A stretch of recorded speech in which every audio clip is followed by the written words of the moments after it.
Hello world, my name is Saksham Goel, and I'm going to be showing my CS50x project in Scratch. This is for Unit 0, and yeah, this is how you use the program. So when you start the program by pressing the little green flag, it'll show you the basic instructions. No need to read this. If you want to read it, you can just press the question mark. So the way to use this program, you just click on whatever gate you want to use, and you press the space bar to place it.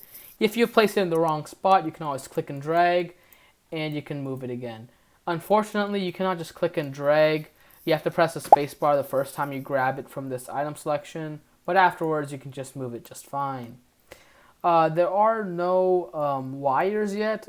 That's out of the scope of this project, as this is just a simple demonstration of AND gates, and this is a fun way to learn how they work.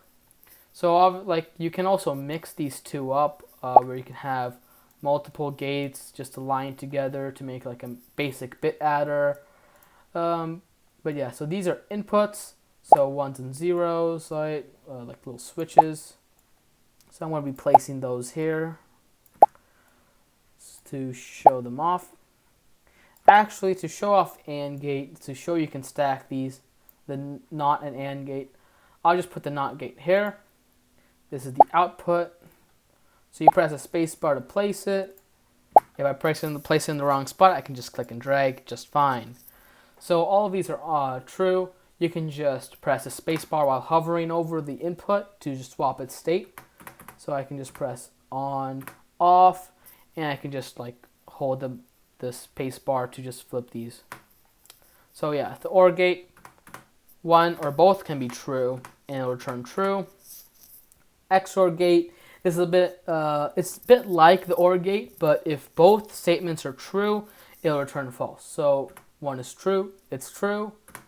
Both are true, it returns false. But if only one of them is true, it returns true. So you can see this AND gate plus NOT gate is already returning true, because both of these return false, and this will just invert that into being true. So that's why it's returning true.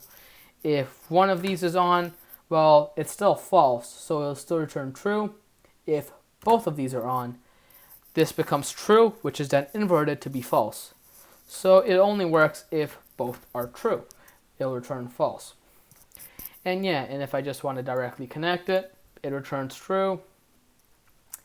And no matter what, it's already taken false, so it'll just return true. So yeah, that's a really cool project. This little variable just keeps track of how many objects you have used.